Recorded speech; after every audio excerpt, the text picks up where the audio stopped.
Esta semana tendremos un episodio especial en inglés con la presidenta de PETA, Ingrid Newkirk.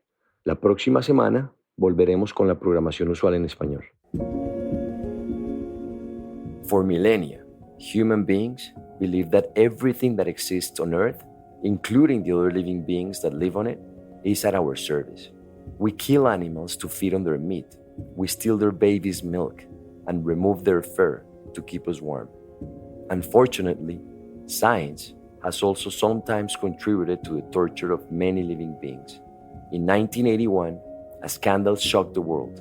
Alexander Pacheco, an activist for the defense of animals, infiltrated a laboratory for the Institute for Behavioral Research, located in Silver Spring, Maryland. Pacheco discovered the terrible conditions in which 12 macacos lived, whose afferent nerve fibers were cut to study the use of their limbs without being able to feel them.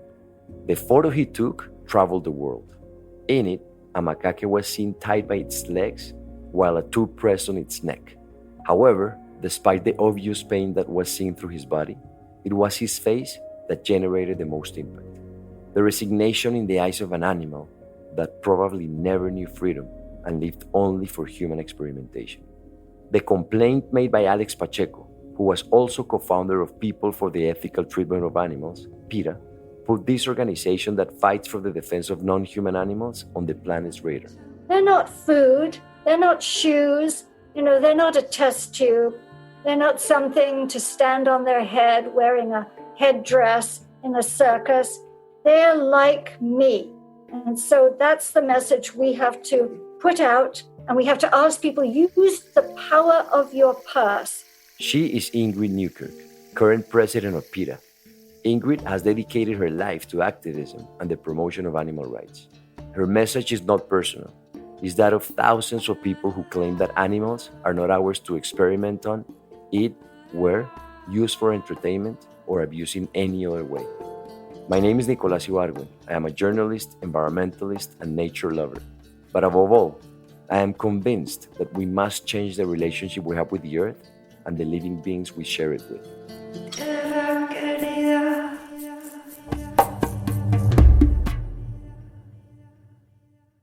There's always in a social movement the first people that actually see the injustice against women, against gays, against the different races, and against the immigrants and the minorities, etc. And there's always the first ones actually that see injustice. And for them, when they speak out, they are always considered extremists or radicals, and they have to actually push back really, really hard.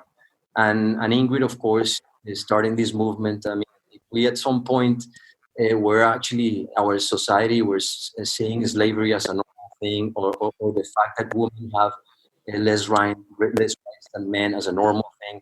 Imagine, I mean, now this fight is for animals. We think animals have less rights than we do. And Ingrid started this fight, I mean, just with a few other people that actually saw the injustice at the beginning. So I was asking Ingrid how difficult it was for her at the beginning to actually put up the fight when no one was asking or considering that we actually were being unjust and unfair with animals, with other beings that are sentient beings that actually suffer and feel pain and everything else. So, well, when we first began, you're right, people thought it was lunatic to consider that other species had feelings like our own. A lot of people thought that animals were objects and their feelings didn't count at all. They were here only for us to use. So when we started, we said, no, animals aren't ours. They don't belong to us. They are other nations, other tribes. And just as you have prejudices in the past and even today against human beings from other countries, other religions, men against women, transgender, which wasn't even an issue then. These are just biases. These are just prejudice born of ignorance. And so we knew we were telling the truth. And that, with any movement, is all you ever need to keep in your mind. It doesn't matter what other people say. If other people throw stones at you or are rude to you, I mean, throughout history, people who I look up to as heroes, like Sojourner Truth, a young Black woman many, many years ago, who used to go into meetings of only white men, because that's all there was, meetings of white men, and stand there and say, you know, I am a living being. I have feelings. I am not a thing that belongs to you. And she had 2 strikes against her. She was Black and she was a woman. And they laughed at her. They threw things at her. They tried to burn down her boarding house. And yet she knew she was right. And so she kept on saying, no, I have feelings. I have rights. I want your respect and your consideration. We said the same thing for animals. And I look back at other movements, and I see that they must have felt it was hopeless when they started. But you look back and you see the strides that have been made with child labor, with all sorts of things, with slavery, human slavery, and the way women were thought to belong only in the kitchen and the bedroom. Their husbands could beat them. They couldn't own property. They couldn't go out by themselves. You know, all these things have had to change because people said, this isn't right. So if anybody is saying anything and they are getting some flack, some stick, some criticism, some mockery for it, I would say, remember, it's not personal. It's not about you. You are threatening people with the facts. And so be strong. Don't pay any attention to people who haven't got the message yet. Just try to be convincing, try to tell the truth, and in the end, you will see strides made. And in the 40 years we've been doing this, we have seen enormous strides. We've had death threats, animals' heads thrown outside our door at night, animal organs mailed to us, all sorts of disgusting things done. But it hasn't altered the facts. The facts are the same, and more people now understand because you talk about them and they see the videos of animals. They know who animals are more. I have a book out now called Animal Kind, and it's remarkable discoveries about animals and wonderful ways we can help show them compassion.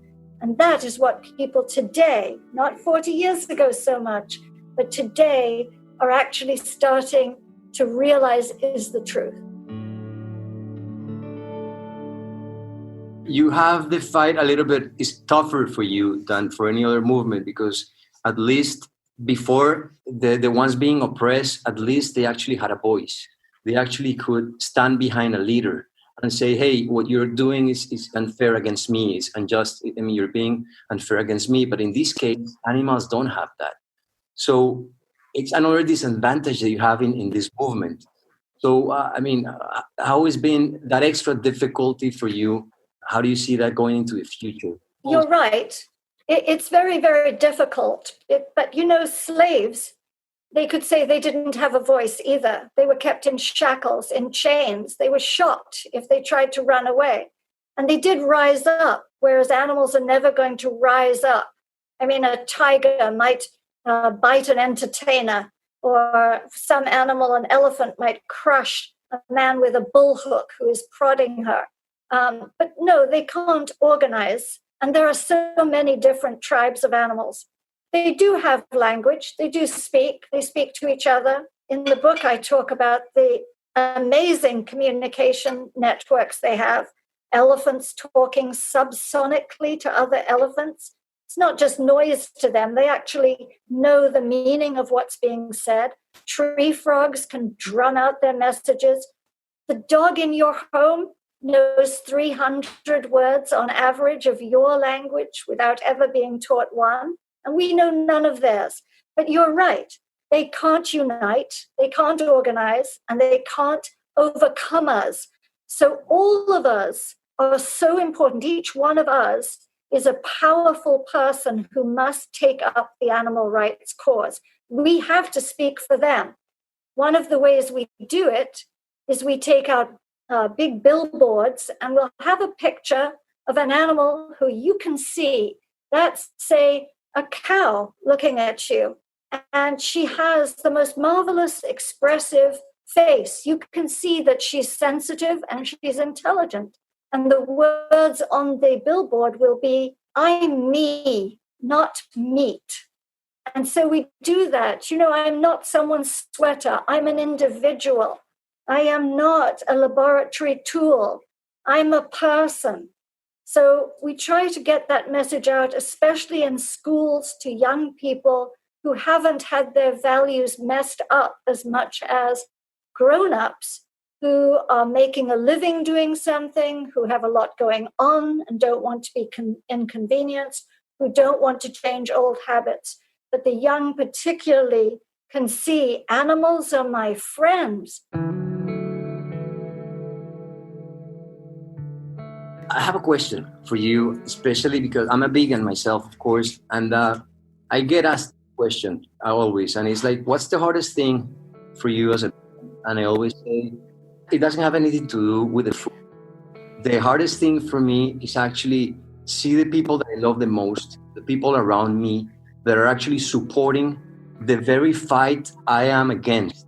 And I've tried many ways to persuade them and to talk about this and the unfair and the injustice and all of that. But the culture is very heavy, and the habits of eating animals and animal flesh is very profound, and it's embedded in our, DNA. So it's been really hard. How do you keep hope? Well, Nicholas, it's easy to look back, as you said, and know that when you began, there wasn't anything to eat. There were no vegan restaurants. You had to be a good cook.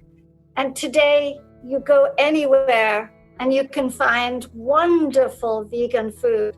And there are taste-alikes for everything, including fancy foods like caviar and camembert cheese and even fake shrimp. So there is no excuse if you are just stuck on a taste. Look at the soy milks, the almond milks, hemp milks, macadamia nut milks, rice milks. There's a world of choices today, so it's easy. But people grow up with a certain habit, and you're right, they don't want to give it up unless you can get through to them in a way they understand. Unfortunately for many people, caring about animals, being against violence, and certainly the slaughter business and the factory farms are sheer violence, is not enough. Being kind to animals should be enough, but it's not. The golden rule, do unto others as you would have them do unto you, is not enough. And it may be that someone in their family gets a heart attack, gets diabetes, gets a cancer of the colon or the breast, gets obese and has problems breathing.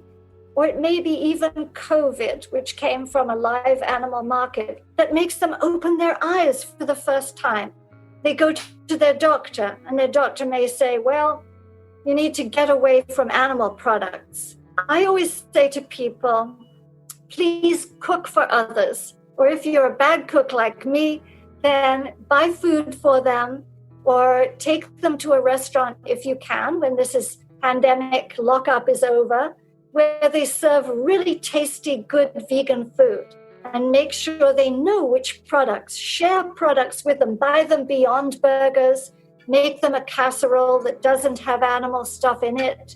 And give them vegan cheeses, whatever you need to do to introduce them to foods they might not otherwise introduce themselves to. Okay, I was reading a quote today from Jane Goodall saying that the lack of respect for animals is basically responsible for what's happening today with the coronavirus. How do you explain that to us? Oh, she's absolutely right. And it's not only her, of course, it's all the health experts in the world, the virologists and what have you. They know that COVID-19 came from Wuhan, from a wet market, which just means a live animal market. And just this week, PETA has released new video footage that we took in the last 10 days in Indonesia, in Thailand, in Vietnam, in New York City of live animal markets. They're all over the world. And the one reason they're called wet markets is because they sell live animals as well as they butcher animals there. And these places are so filthy. The floors, they could be called wet because the floor is wet where they've hosed down the blood, the guts, the pus, the waste, all these things mixed together on people's shoes that they then tread to their homes, to their schools, to their offices. They are little pools, breeding areas for viruses, for bacteria. And we know that it's not only COVID-19. We have missed a bullet, dodged a bullet on so many other pandemics that could have erupted from any of them. But we do know that SARS and MERS and avian flu, swine flu, even Ebola virus came from human beings. And cow disease as well. Oh, yeah. HIV came from human beings capturing wild animals. And today you can see they put them in cages on top of each other where the waste from the top goes to the bottom. They're crammed together, so they're highly stressed. And you will have kittens next to baby monkeys, next to fruit bats, next to pangolins, those beautiful shelled animals who are so gentle, next to puppies, next to chickens, next to pigs, all being slaughtered and sold together, not only for meat, which is the number one thing, but also for exotic skins and for traditional medicine. In New York, it's all chickens, and they're used for religious rituals. It's just a mess, and that is where pandemics come from, and it's not a case of when we will have the next pandemic. It's getting worse and worse. It's we will have the next pandemic. We just are waiting for it to happen. So you were mentioning that this virus came from China, and a lot of them have come from China. But I want people to understand that this doesn't happen only in China. This wet market. Oh no! With animals here in factory farms, it's maybe even worse than the wet markets in China. So can it be that in these factory farms, these viruses can actually start as well as they did in these wet markets in China? They already have, and we've had massive outbreaks of diseases on chicken farms and pig farms, especially in the United States. A lot of turkeys were just destroyed in the Carolinas because they came down with a contagious disease. And of course, they didn't want them to get out onto the marketplace, but workers were touching them, and factory farms are filthy. The animals stand in their own waste. If they're a chicken, they stand in their buildup of their own waste for 6 to 8 weeks. If they're pigs, it's months. And they have to inhale their waste that falls through slats in the floor into a pit below them. Sometimes they fall into the pit and drown. But these are just fields of bacteria and viruses. So yes, it's already happened. We've had huge diseases on pig farms in the United States. Look at mad cow. I mean, that came from feeding sheep to cows, and they're vegetarians. You never should be doing that. And then the spinal cords of those cows were infected and went into the meat supply, and we had Creutzfeldt-Jakob disease, and people died very quickly. So this is already happening. The filth on factory farms and the injections of antibiotics they give these animals and spray them with antibiotics is giving us antibiotic resistance, so that when we're sick, we have no recourse either to combat the serious illnesses we get. That all comes from factory farming.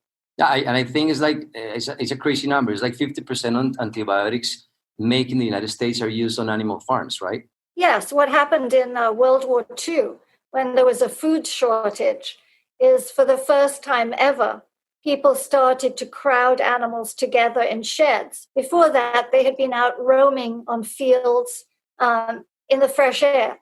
When they crammed them together, they found they all got sick. They got upper respiratory diseases, diarrheal diseases, and so on. And so the pharmaceutical companies that make antibiotics bought out the farms. They're all linked now. And 50%, as you say, of all antibiotics go into the animals. And that is passed on to human beings in the milk and in the meat and in the eggs. This pandemic, in a way, I've seen a lot of videos, and it's showing us that not all yet is lost. And basically, nature is ready to claim back the planet that we trash. And now we can see wildlife coming into cities and more birds and animals all over the place.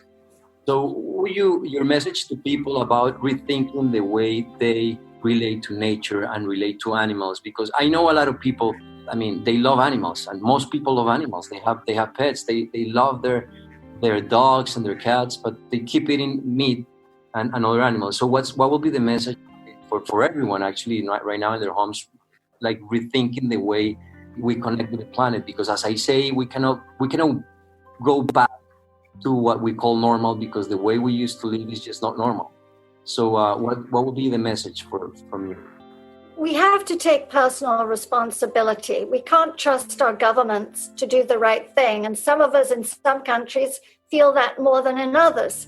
But we have to be grown-ups. We have to recognize who animals are, and that the dog is probably less intelligent than the pig, that a chicken has a personality, that in my book I go into all the things they can do that are just jaw-droppingly, incredibly impressive.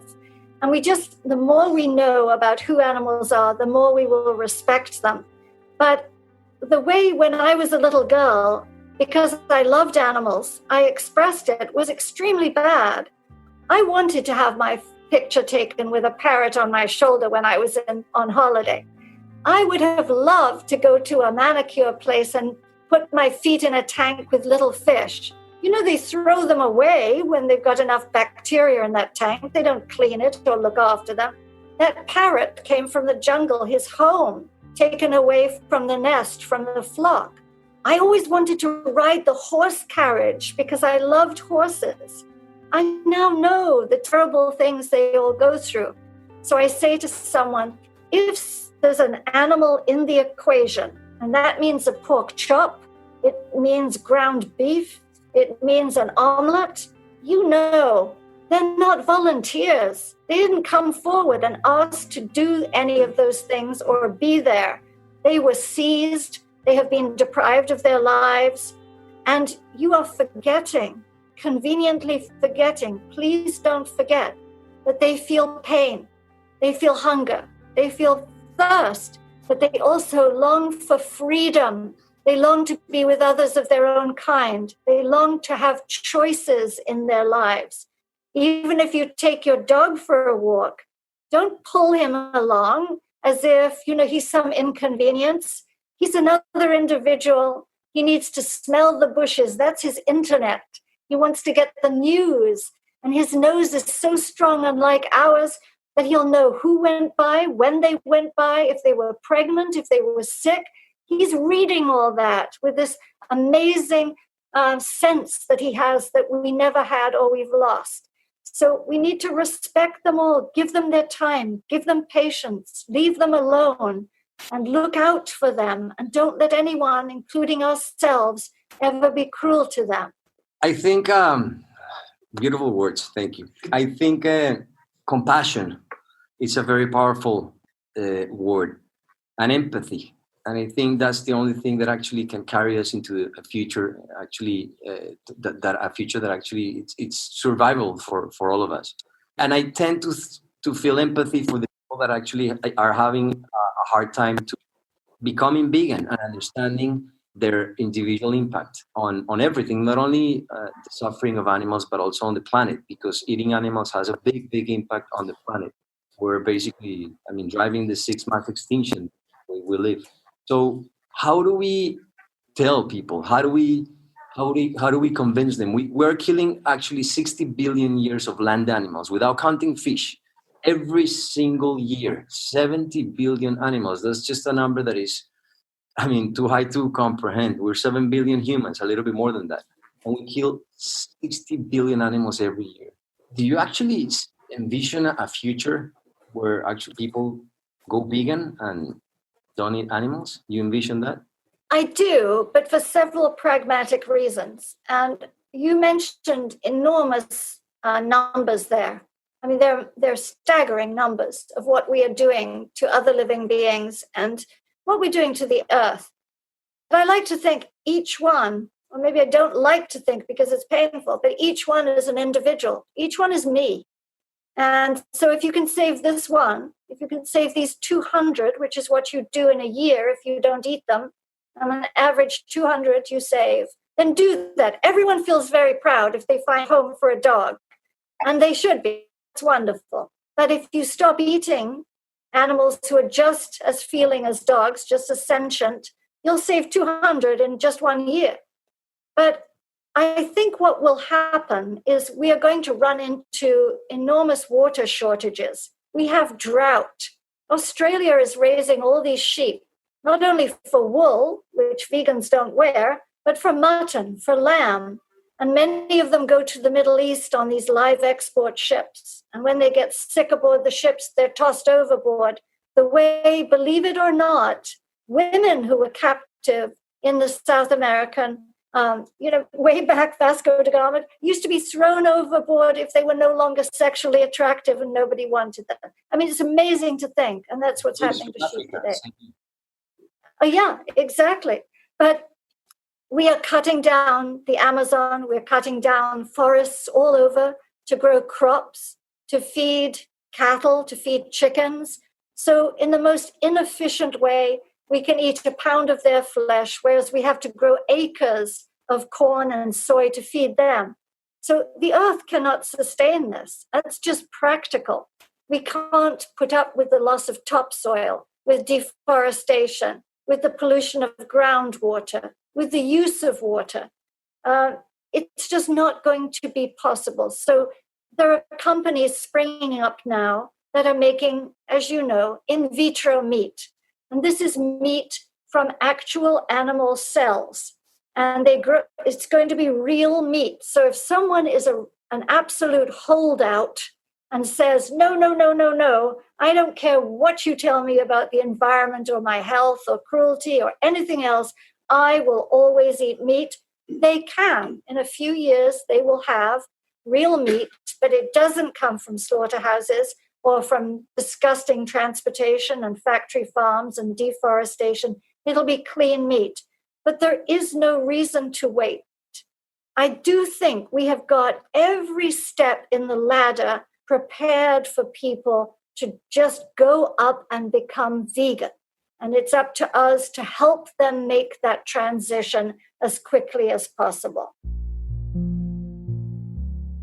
Let's talk a little bit about health. There's a lot of people that actually tell me, well, okay, I understand everything about cruelty. I understand everything about the environment, but I care a lot about my health. And they are afraid that if they become vegan, they'll be unhealthy somehow.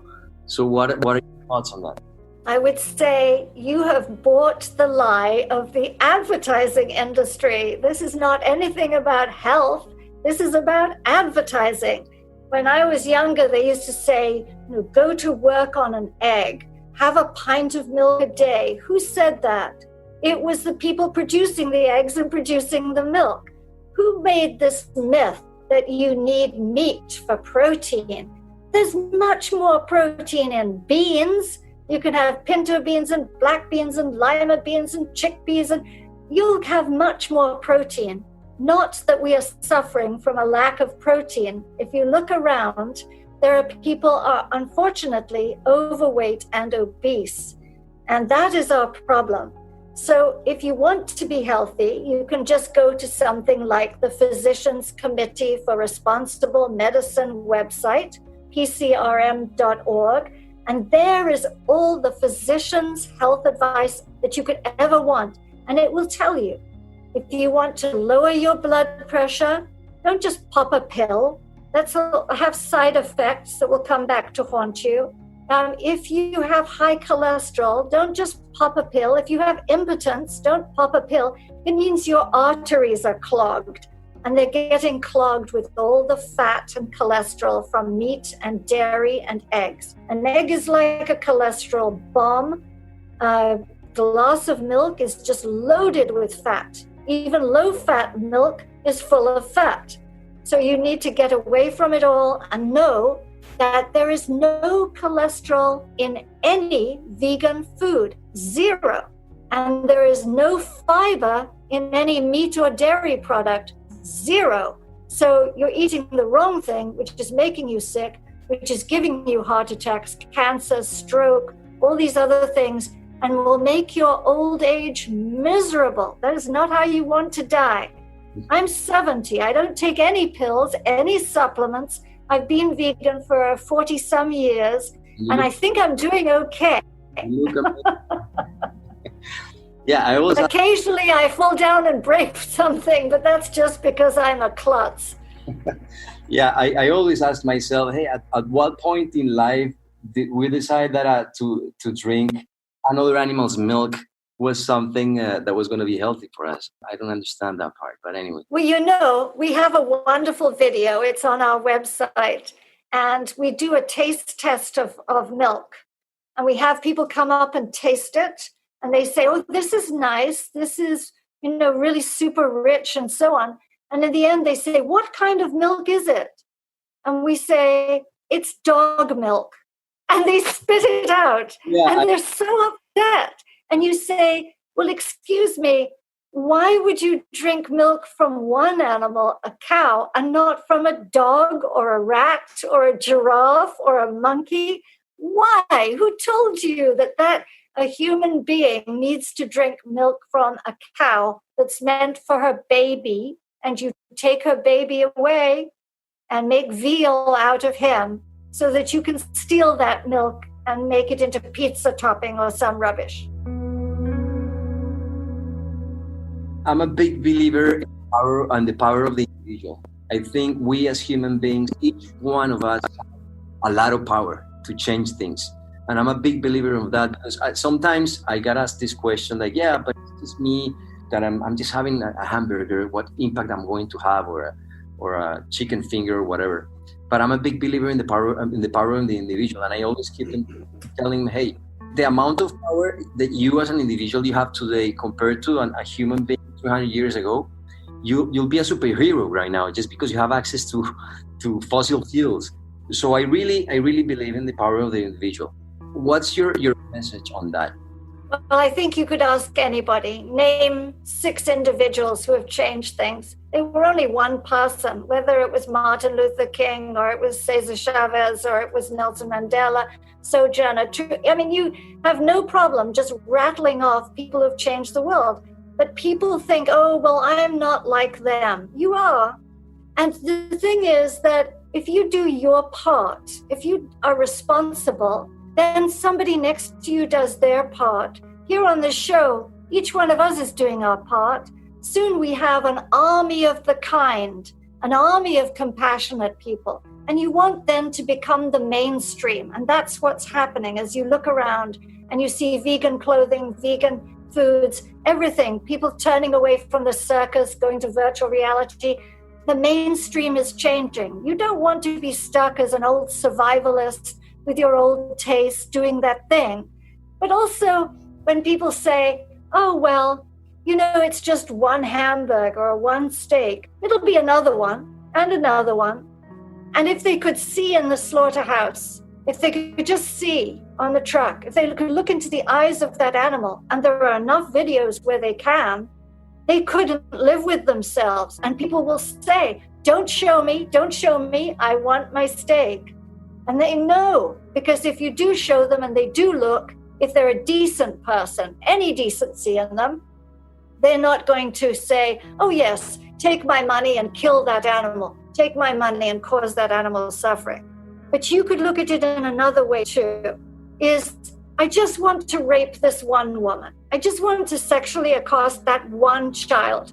I just want to kick that homeless person just hard in the ribs once. That's it. I just want to throw my trash on the street just now, this afternoon. It's wrong. You shouldn't be doing it. Is that the kind of person you're going to tell your children you are? No. You think of yourself as an upstanding, decent person, an intelligent person, someone who doesn't needlessly perpetuate violence and bullying, don't you? And so if you do, then shake yourself and say, what's wrong with me? I can do without that. I'm going to eat this other thing. And there you go.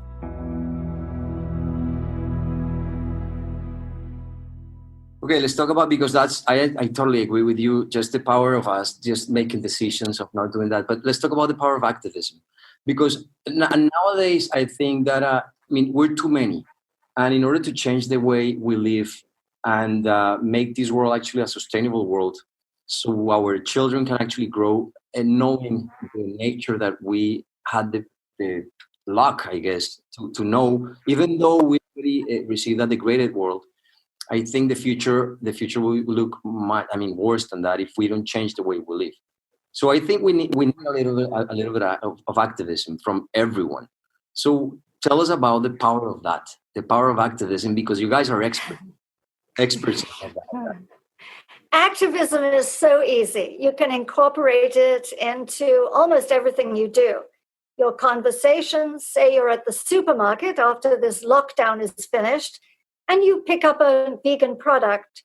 Instead of just putting it in your shopping basket, draw attention to it. Say to the person at the checkout, I just found this. Someone next to you will hear it say, I just tried this. It's fantastic. It's a vegan product. If you're in the elevator, you can admire something that someone has and say, oh, that's a faux fur collar on your coat, isn't it? That's fantastic because I hate cruelty to animals. Or you can say, what do you think of these shoes? I just got them. They're my first vegan pair of shoes. Do you like them? During even this time, we are asking people, put a sign in your window, apartment, house, that people can see if they're driving by or they're passing by, that says something about against speciesism, against human supremacism, respect for animals.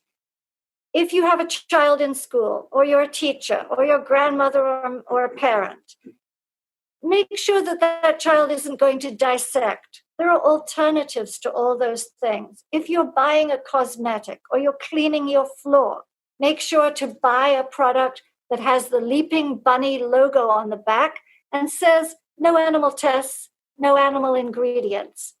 If you're buying a face cream, you don't want a slaughterhouse ingredient like placenta or hydrolyzed animal protein in that, so read the label. And just buy somebody a vegan cookbook. Alicia Silverstone has a marvelous one. They come in every kind of cuisine you could ever imagine, or get one for them from the library. And as I say, cook for them. If you have a baby shower or anything like that, make sure the gift is maybe a little gift of stock in a company that's vegan, that's growing. And if somebody asks you, what would you like for your birthday? And they're not vegan, I learned this from someone in my office. He didn't have any money. His sister had her birthday. He had to get her something. And he decided, I'm always teasing her about being vegan. For her birthday, I'll go vegan for 2 weeks. And it was the best present he could have given her. She was so happy. So if someone asks you, what do you want for your birthday? Say, I'd like you to go vegan for 2 weeks. Can you do that for me? And then it may stick. They will probably stay with it because they'll feel better inside and out. You mentioned a word that I would like for you to explain to everyone, speciesism. Well, we are one species, the human species. And it's like saying one race. What difference does it make? What other species or what other race another individual is? And what is wrong with speciesism? Like what's wrong with racism or sexism or any of the isms, is that you think you are so special that you can look down at others and you can disrespect them. You can overlook their interests. You can treat them badly. You can talk ill of them because they're not exactly like you, however you define yourself.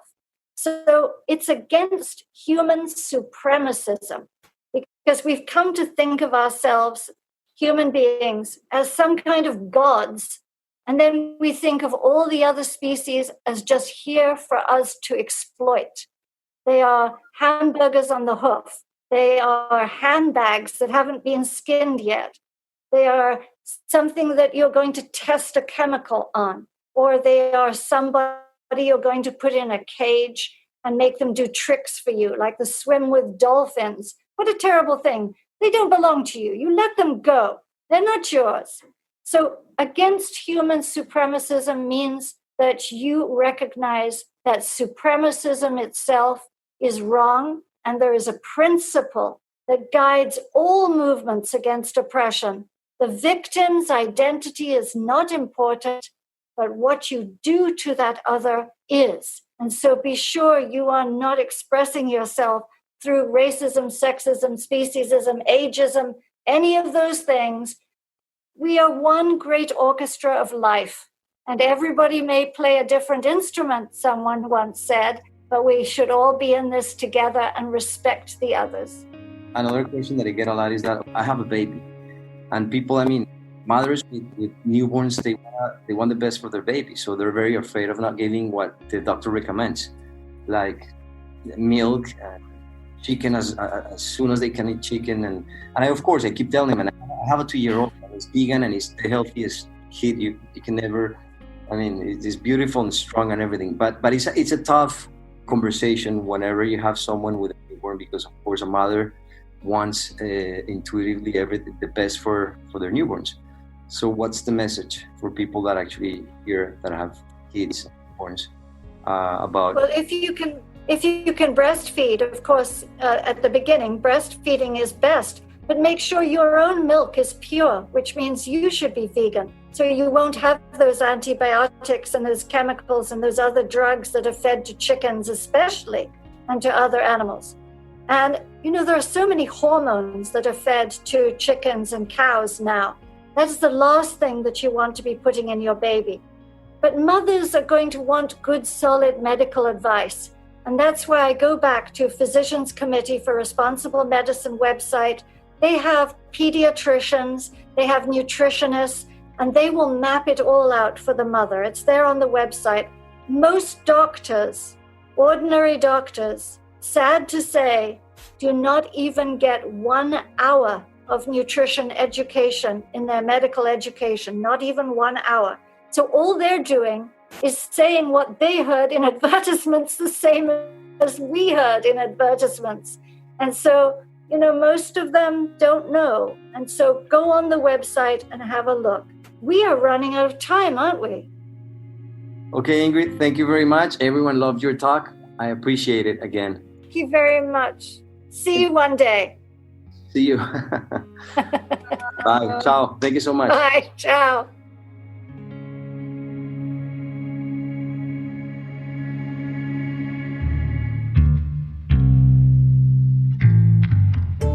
This interview was recorded on June 26 of 2020. Elemental is a co-production by the team from La No Ficción, Excel Content Studios, and Nicolás Ibargüen. This interview was edited by Juan Camilo Hernández and Miguel Reyes. Mixing and sound designs are by Valentina Fonseca and Daniel Diaz. The introduction and closing song is by Manuela Mejia, and the handpan is performed by Felipe Ibargüen. If you have comments or suggestions, write to us in our Instagram, Podcast Elemental. And if you like this work, please help us spread the word. Recommend it to friends or family who may find it useful. Also, don't forget to click the follow button and the bell inside the Elemental show so you don't miss any new chapter.